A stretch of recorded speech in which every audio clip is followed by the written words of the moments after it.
Saint-Esprit. Pourquoi? Parce que Pasteur Stéphane, la semaine prochaine, le Seigneur lui a révélé qu'il doit faire un mois du Saint-Esprit.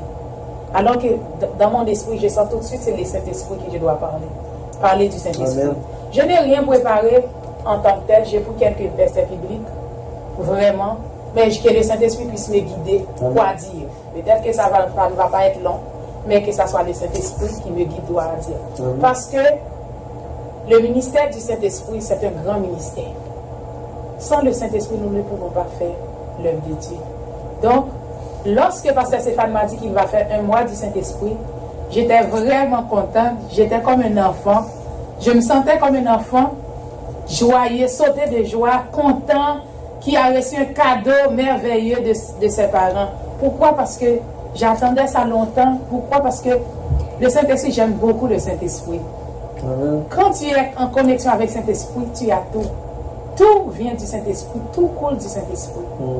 Donc c'est pour ça que quand Pasteur Stéphane me l'a dit, j'étais contente. Et hier soir, quand il m'a dit que n'oublie pas que tu vas prêcher, j'étais là, je disais quoi je vais parler. Cet esprit de quoi? Puis c'est le Saint-Esprit qui est venu dans mon esprit. Je crois que le Seigneur veut que je parle du Saint-Esprit. Justement pour comme une ouverture de ce que le Seigneur a mis dans le cœur de son serviteur, Pasteur Stéphane, pour le mois. Pour le mois prochain. Donc, disons un mois du Saint-Esprit. C'est merveilleux. Amen. Amen. Donc, nous allons commencer. Je vais parler du Saint-Esprit. Qui est le Saint-Esprit? Le Saint-Esprit, c'est qui? Il y a des gens qui disent que le Saint-Esprit, c'est juste un vent ou bien c'est comme quelque chose qui est là, mais qu'on ne voit pas, mais... Alors, le Saint-Esprit est plus que ça. Le Saint-Esprit, c'est une personne. Amen. Le Saint-Esprit, c'est l'Esprit de Dieu, l'Esprit du Seigneur Jésus-Christ. Le Saint-Esprit, c'est la majesté du Tout-Puissant. Le Saint-Esprit, c'est l'action de Dieu sur la terre. Sans le Saint-Esprit, il n'y a pas de vie. Nous voyons que le Saint-Esprit, il est dans tous les domaines. C'est lui qui donne la vie, qui donne le sens à notre vie. Le Saint-Esprit est l'agent créateur. C'est lui par qui Dieu a créé le monde, Amen. A créé cet univers, a créé son Église. Amen. Le Saint-Esprit, c'est tout. Sans le Saint-Esprit, nous sommes perdus, n'est-ce pas? Amen. Donc c'est pour cela que le Saint-Esprit est très très important. Et nous voyons, si on va dans Genèse 1er, je vais lire quelques passages. Amen. Amen. Avant de la parole dit, il est écrit dans Genèse 1er, au commencement, Dieu créa les cieux et la terre. La terre était informe et vide. Il y avait des ténèbres à la surface de l'abîme. Et l'Esprit de Dieu se mouvait au-dessus des eaux. Amen. Dieu a créé les cieux et la terre. La terre était informe et vide. C'est quoi informe et vide? Que signifie ce mot? J'ai vérifié qu'est-ce que ça veut dire informe et vide. Informe et vide, en hébreu, ça signifie tohu va bohu. En français, ça se traduit tohu bohu. Tohu bohu, c'est qui signifie le chaos. Ce qui signifie la destruction totale. Ce qui signifie confusion, le néant.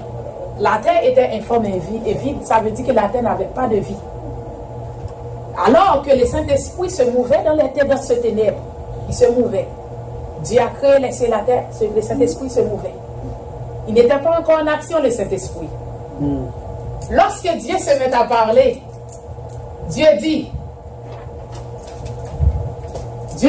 dans le verset 3, que la lumière fut. Que la lumière soit, c'est-à-dire que la lumière soit et la lumière fut. Amen. Donc, aussitôt que Dieu se met à parler, le Saint-Esprit se met en action.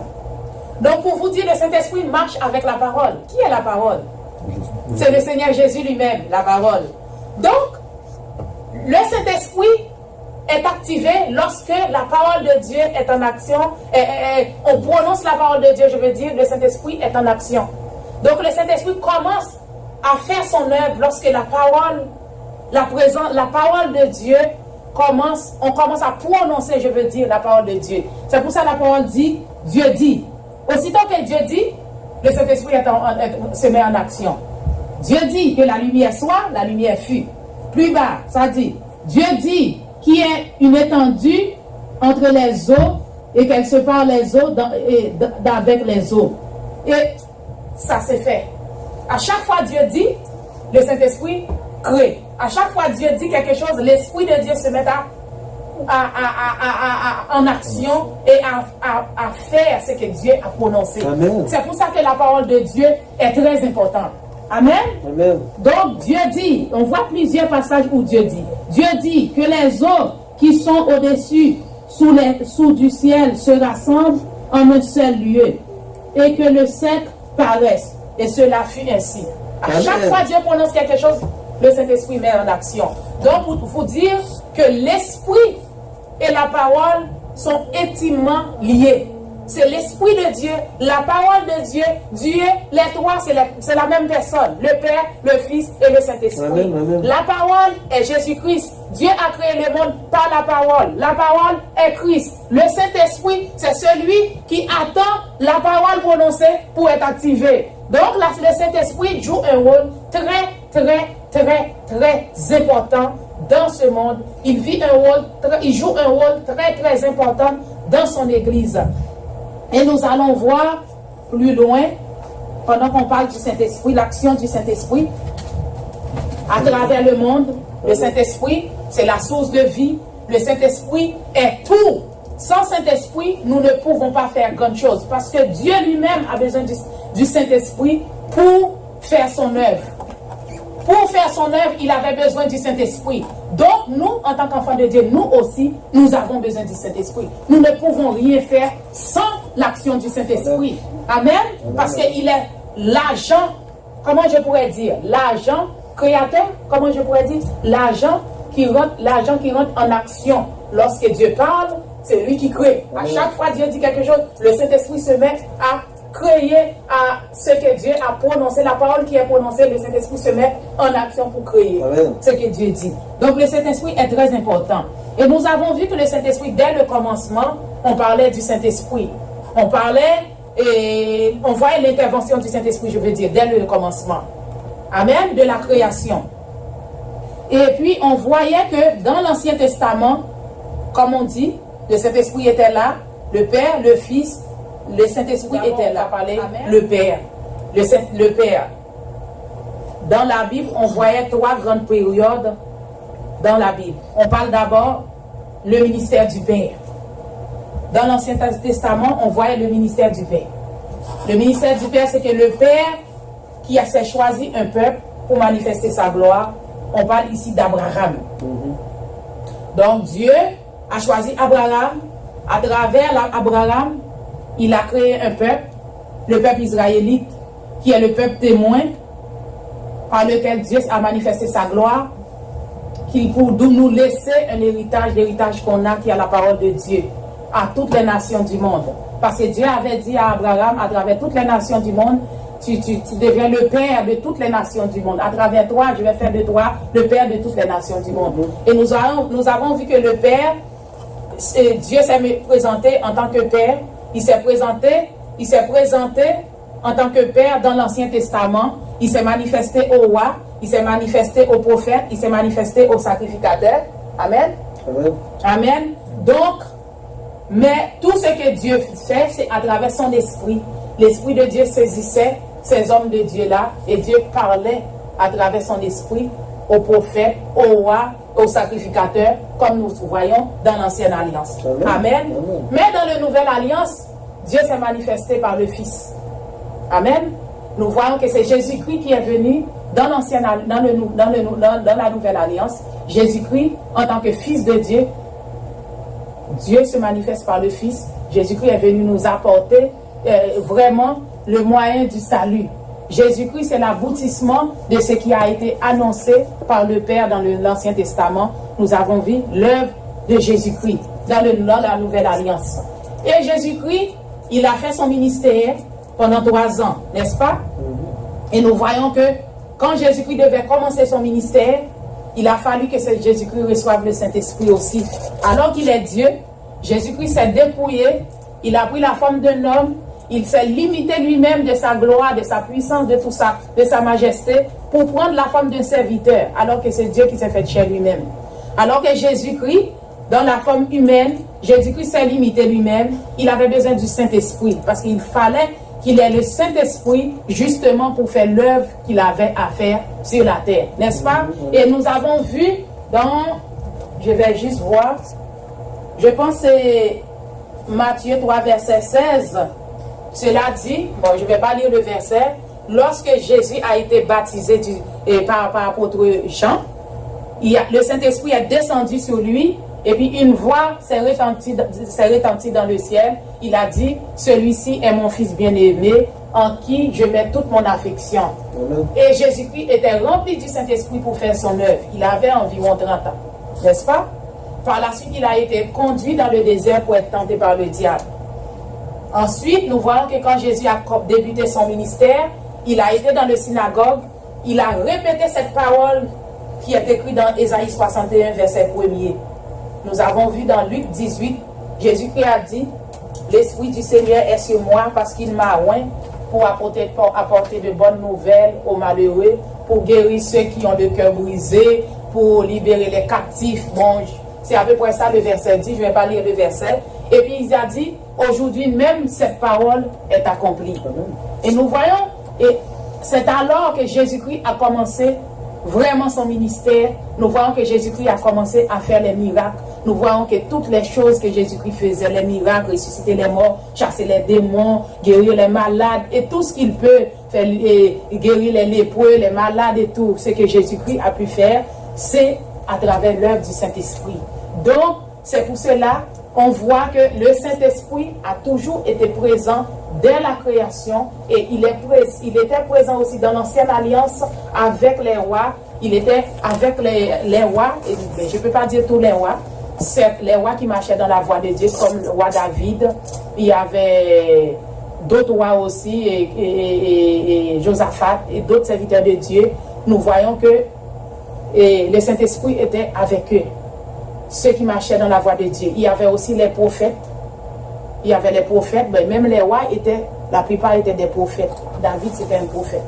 Donc, nous voyons les prophètes, les sacrificateurs aussi, avaient le Saint-Esprit avec eux. Le Saint-Esprit descendait sur eux, et puis ils pouvaient vraiment avoir la parole du Seigneur dans leur bouche. Et même Salomon aussi avait le Saint-Esprit qui descendait sur lui aussi, roi Salomon. Et mais dans la Nouvelle Alliance, le Saint-Esprit ne fait pas que descendre sur l'homme. Le Saint-Esprit est venu habiter en l'homme. Et c'est pourquoi Dieu avait dit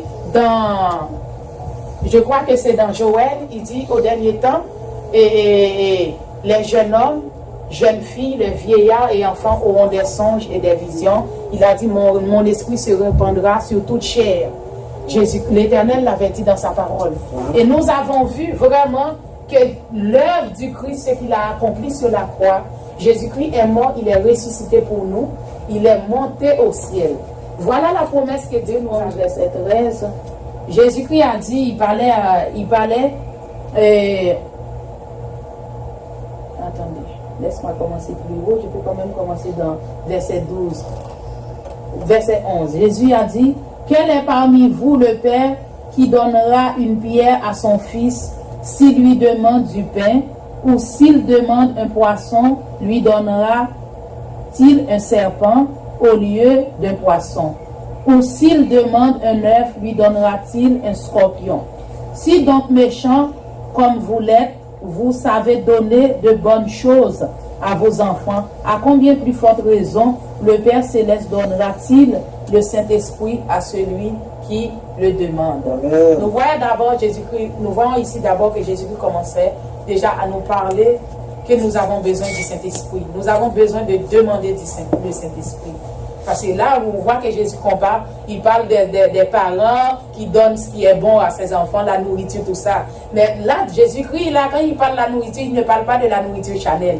Il parle de la nourriture spirituelle en faisant référence au Saint-Esprit. Il a dit, à plus forte raison, Dieu nous donnera le Saint-Esprit. Amen. Donc, on voit que le Saint-Esprit, il est très important, c'est primordial pour un chrétien d'avoir le Saint-Esprit. Et nous allons voir dans Jean 16. Quand Jésus-Christ a dit, quand le consolateur sera venu, l'Esprit de vérité, il vous conduira dans toute la vérité, car il ne parlera pas de lui-même, mais il dira tout ce qu'il aura entendu, et il vous annoncera les choses à venir. Il me glorifiera parce qu'il prendra de ce qui est à moi et vous l'annoncera. Amen. Amen, amen. Jésus, il y a d'autres versets où Jésus-Christ parle de la venue du Saint-Esprit. Je vais lire juste et moi, je prierai le Père et il vous donnera un autre consolateur, afin qu'il demeure éternellement avec vous. Et l'Esprit de vérité que le monde ne peut recevoir parce qu'il ne le voit pas et ne le connaît point. Mais vous le connaissez, car il demeure avec vous et il sera en vous. Amen. Donc Jésus-Christ parlait à travers la parole. Il parlait pendant son ministère, c'est-à-dire, il parlait du Saint-Esprit qui devait venir. Il parlait l'importance du Saint-Esprit aux disciples. Il parlait l'importance que il faut avoir du Saint-Esprit. Il faut avoir Saint-Esprit, la présence du Saint-Esprit avec nous. Il faut recevoir le Saint-Esprit pour faire l'œuvre de Dieu. Sinon, on ne pourra pas. Amen. Amen. On voyait aussi dans Jean 14 aussi, verset 26, pendant que nous sommes. Il dit, mais le consolateur, le Saint-Esprit que le Père enverra en mon nom, vous enseignera toutes choses et vous rappellera tout ce que je vous ai dit. Amen, amen, amen, amen. Et nous avons vu tout ce que, comme je l'ai dit tantôt, le Seigneur avait annoncé dans Joël, je crois, où il disait comme ça que dans les derniers temps, le Saint-Esprit, mon esprit, se répandra sur toute chair. Les jeunes gens, les jeunes filles, les vieillards, les enfants prophétiseront, ils auront des songes et des visions. Et nous voyons ce que Dieu avait promis avec Jésus-Christ qui est venu, et Jésus-Christ venait annoncer encore l'autre consolateur qui devait venir en parlant de lui-même. Donc nous avons vu dans l'Ancien Testament le ministère du Père, où le Père justement a choisi un peuple, et justement il s'est manifesté à travers ce peuple-là. Par la suite, il y a eu le ministère du Fils. Jésus-Christ est venu dans la Nouvelle Alliance, il est venu montrer le moyen comment je pourrais dire, le moyen pour être sauvé, hein? La connexion avec Dieu, oui c'est ça, le moyen du salut, la connexion avec Dieu, tout ça. Il est venu nous montrer vraiment la voie à suivre, la voie du salut. Il est venu nous parler aussi du Saint-Esprit et comment le Saint-Esprit, nous devrions recevoir le Saint-Esprit. Donc le ministère de Christ, nous avons vu, il a fait des miracles, il a ressuscité les morts, il a fait plein de choses dans son ministère. Mais son ministère a duré 3 ans. Par la suite, il est mort, ressuscité, il est monté au ciel. Il a dit, il y en a un autre qui va venir après lui. C'est le ministère du Saint-Esprit. Et nous sommes encore dans le ministère du Saint-Esprit. Tout le temps que l'Église est encore sur terre, l'Église de Jésus-Christ est encore sur terre, nous vivons encore dans le ministère du Saint-Esprit. Amen. Amen. Et nous voyons que le Saint-Esprit est apparu, est arrivé comme Jésus avait promis le Saint-Esprit. Amen. Comme Jésus avait promis du Saint-Esprit, le Saint-Esprit est arrivé. J'avais vérifié, j'ai vu que le Saint-Esprit est arrivé en l'an 29 après Jésus-Christ. Comme le pasteur disait une fois, il disait qu'il y a eu 4 ans d'erreur. Et il ne faut pas regarder le calendrier romain, parce que le calendrier romain est fautif, dans le sens qu'ils ont commencé l'an 1. L'an 1, c'est comme Jésus avait déjà 3 ans, 4 ans déjà. C'est comme l'an 1, la naissance de Jésus-Christ est née en -4 avant Jésus-Christ. Jésus-Christ est né en -4 avant Jésus-Christ, mais dans le calendrier romain, ils ont commencé l'an 1. Là, on est rendu en 2018, mais en réalité, ça fait 2022. N'est-ce pas, depuis que Jésus est né, tout ça. Donc, il y a 4 ans, une marge d'erreur de 4 ans. C'est pour cela qu'on dit en l'an 29 après Jésus-Christ, c'est justement le Saint-Esprit est venu.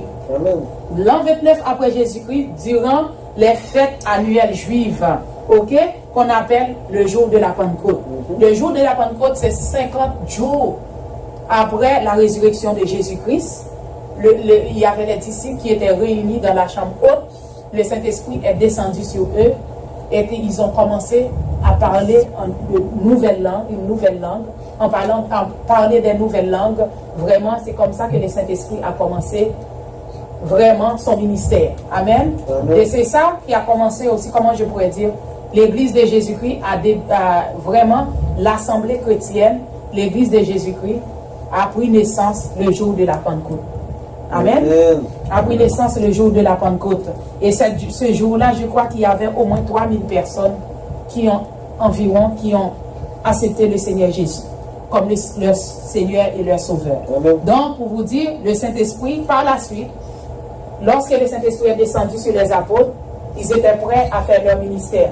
On voit apôtre Pierre, c'est-à-dire, qui était celui qui était peureux, je pourrais dire, qui avait régné Christ, qui avait peur justement de se faire probablement tuer. Il a régné Christ 3 fois. On a vu les autres apôtres aussi, qui n'avaient peut-être pas l'assurance. On voit ces mêmes apôtres, quand ils étaient remplis de l'Esprit de Dieu, ils avaient l'assurance de parler du Seigneur. Ils n'avaient pas peur de mourir. Ils n'avaient pas peur de rentrer dans les synagogues et déclarer que le Seigneur Jésus est le seul Seigneur et Sauveur. On voit vraiment que Dieu avait rempli ses disciples du Saint-Esprit. Et vraiment, l'évangile se vraiment répandait un peu partout. Et vraiment, Dieu était vraiment à l'œuvre. Le Saint-Esprit a commencé son ministère dès lors. Amen. Donc, c'est ça. Donc, et nous voyons à travers la parole, c'est très important quand on voit dans Apollos était à Corinthe, Paul, après avoir parcouru les hautes provinces de l'Asie, arriva à Éphèse et ayant rencontré quelques disciples, il leur dit: avez-vous reçu le Saint-Esprit quand vous avez cru? Ils lui répondirent: nous avons pas même entendu dire qu'il y ait un Saint-Esprit. Il dit: de quel baptême avez-vous été baptisés? Et il répondit: du baptême de Jean. Et Paul dit: Jean a baptisé du baptême de la repentance, en disant au peuple de croire en celui qui venait après lui, c'est-à-dire en Jésus-Christ. Et sur ces paroles, il fut baptisé au nom du Seigneur Jésus-Christ. Lorsque Paul leur imposait les mains, le Saint-Esprit vint sur eux et ils parlaient en langue et prophétisaient. Ils étaient tous environ une douzaine d'hommes. Donc, pour vous montrer que le Saint-Esprit, c'est très important, il y avait le baptême d'eau par Jean. C'est là que Jean lui-même, il disait: il y a celui qui vient après moi, que moi je ne suis pas digne de délier ses lacets, mais il est plus grand que moi. Donc, moi je vous ai baptisé d'eau, lui il vous baptisera du Saint-Esprit et du feu. Amen. Donc, c'est Jean qui le dit. Donc, pour vous dire que pour l'œuvre de Dieu, il est très, très important de recevoir le Saint-Esprit. Amen. Et c'est pour cela que vous voyez que Jean, il a imposé les mains et les gens ont été baptisés du Saint-Esprit. Amen. Donc, pour vous dire, l'œuvre du Saint-Esprit, c'est très, très important pour faire le ministère. Nous voyons aujourd'hui dans les églises, beaucoup d'églises qui font le ministère sans l'action du Saint-Esprit. Ils acceptent Jésus-Christ. Il y a même des églises qui ont peur du Saint-Esprit. Ils ont peur des dons du Saint-Esprit. C'est vrai, je vous dis. Il y a des gens qui ont peur des dons du Saint-Esprit.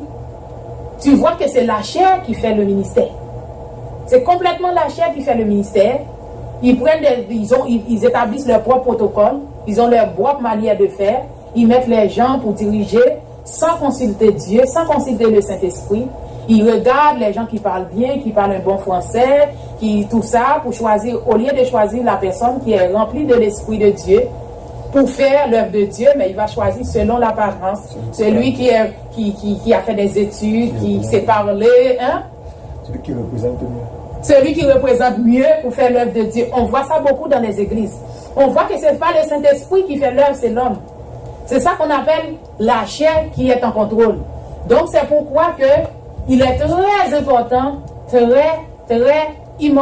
peux dire primordial, que Si on veut voir la gloire de Dieu, on veut voir la puissance de Dieu en action, que le Saint-Esprit doit avoir tout le contrôle total de son Église. Amen. Parce que toute Église qui ne donne pas au Saint-Esprit le contrôle, c'est la chair. Ça devient religieux. C'est pour ça qu'il y a beaucoup de religions. Religion. Pourquoi c'est l'œuvre de la chair? Même dans les églises chrétiennes, beaucoup de religions. Tu parles même, il y a des gens qui ne croient même pas aux révélations.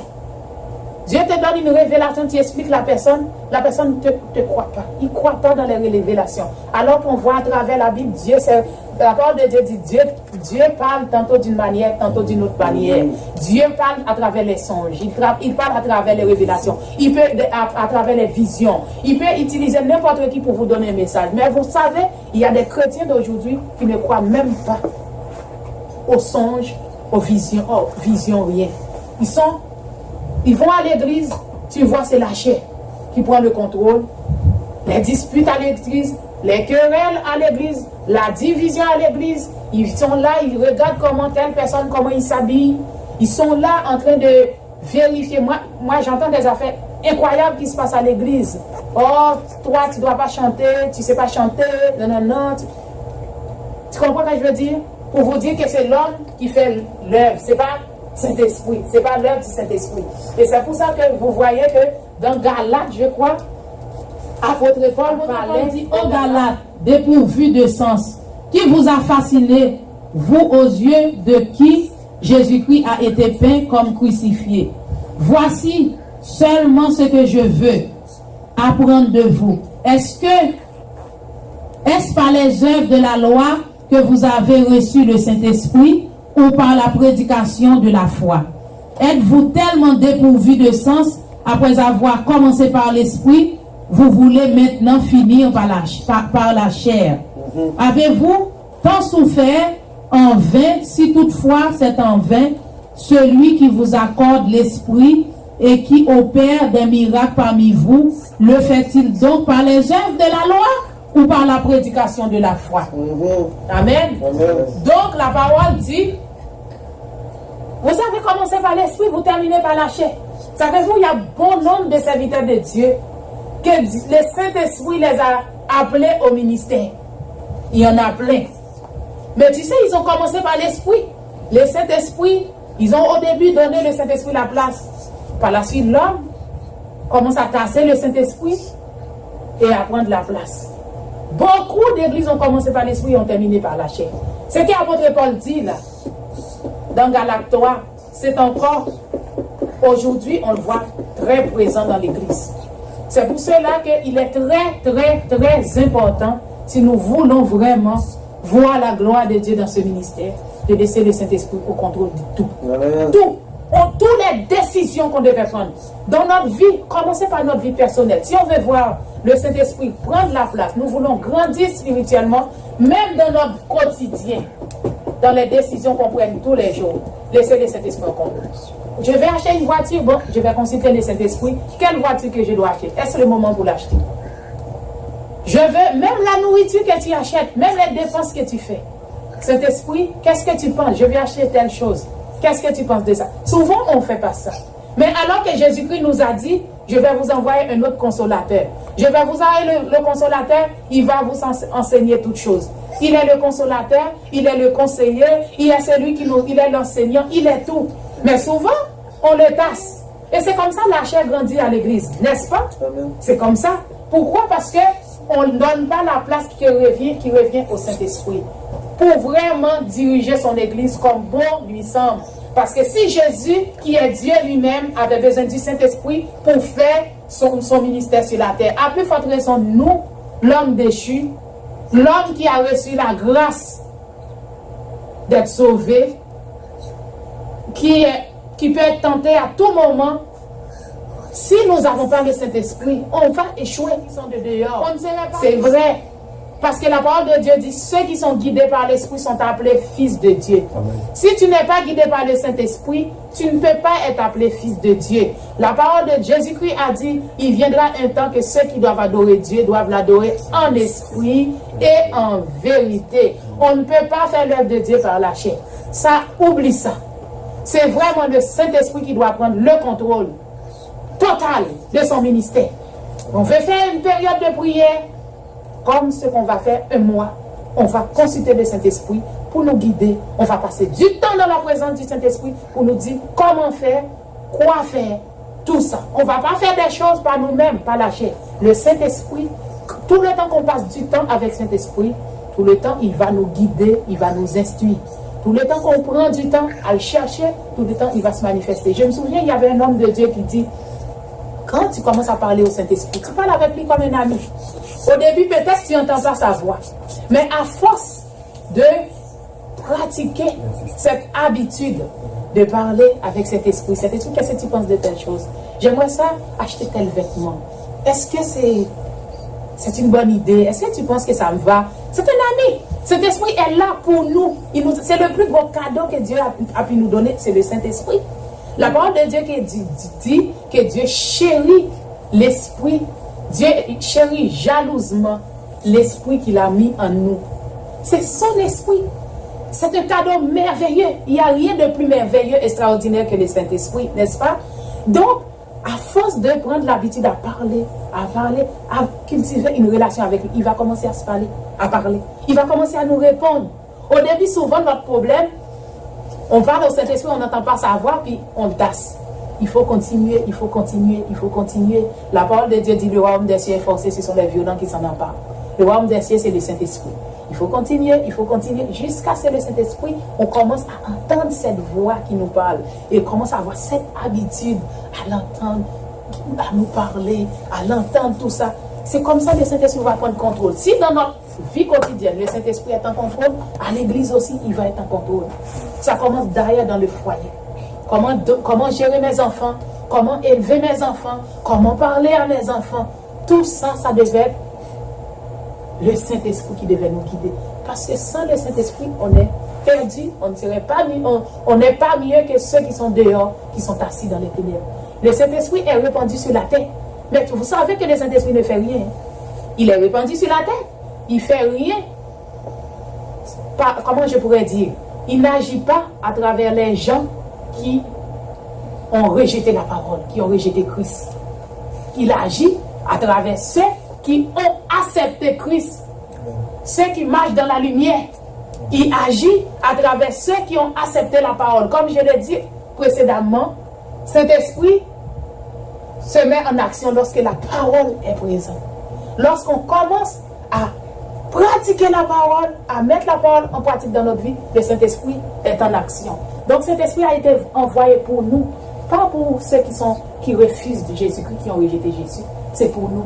Donc il est très important de laisser le Saint-Esprit le contrôle, prendre totalement le contrôle de son ministère, laissez-le agir. Et c'est ainsi que nous allons voir les miracles. C'est ainsi que nous allons voir la résurrection. C'est ainsi que nous allons voir les gens vont rentrer par milliers pour venir chercher la délivrance. C'est ainsi que nous allons voir les malades guéris. C'est ainsi que nous allons voir tout ce que les disciples faisaient. Parce que tout ce qu'ils faisaient, c'est par l'opération du Saint-Esprit qu'ils faisaient. C'était très très important que les disciples, tout enfant de Dieu, reçoivent le Saint-Esprit. Le baptême d'eau, c'est bien beau. C'est très bon. Tu acceptes Jésus-Christ, tu reçois le baptême d'eau, le baptême de la repentance. Mais le Saint-Esprit, ça ne se termine pas juste par le baptême d'eau. Mais le Saint-Esprit, il faut recevoir le baptême du Saint-Esprit pour vraiment marcher selon l'Esprit, pour ne pas accomplir les œuvres de la chair. Sinon, c'est la chair qui va opérer. Donc, c'est ce que j'avais à dire. Comme je dis, j'avais rien préparé. C'est ce que j'avais à dire. Vraiment, pendant cette semaine, ce mois-ci, je vous exhorte vraiment à passer du temps avec Saint-Esprit. Moi, je vais prendre la résolution de passer du temps avec lui, à chercher sa présence pour me guider. Parce que sans le Saint-Esprit, on ne peut pas faire l'œuvre de Dieu. On ne pourra pas faire le ministère de Dieu. Je pense à travers ce message que le Saint-Esprit a donné à Pasteur Stéphane de faire un mois Saint-Esprit. Dieu va faire de grandes choses. Et nous savons que c'est vraiment Dieu va commencer à bouger. Le Saint-Esprit va commencer à se mettre à l'œuvre justement pour qu'il y ait un réveil pour ce ministère. Je dis merci au Seigneur parce que nous savons que Dieu va faire de grandes choses et Dieu est fidèle. Donc fais confiance à Dieu, marchez selon l'Esprit, laissez le Saint-Esprit la place qui lui revient pour nous guider, pour faire l'œuvre de Dieu dans tout. Et c'est comme ça que nous allons voir la gloire de Dieu dans le ministère. C'est comme ça que nous allons voir la gloire de Dieu dans notre vie. Et c'est comme ça que nous allons pouvoir vraiment voir les gens rentrer, vraiment chercher la face de Dieu, adorer le Seigneur, servir le Seigneur. C'est pas l'opération du Saint-Esprit. Donc vraiment, c'est le plus grand cadeau que Dieu nous a donné, le Saint-Esprit. Donc restez connectés avec ce Saint-Esprit merveilleux, ce glorieux Saint-Esprit que Dieu nous a donné. Amen.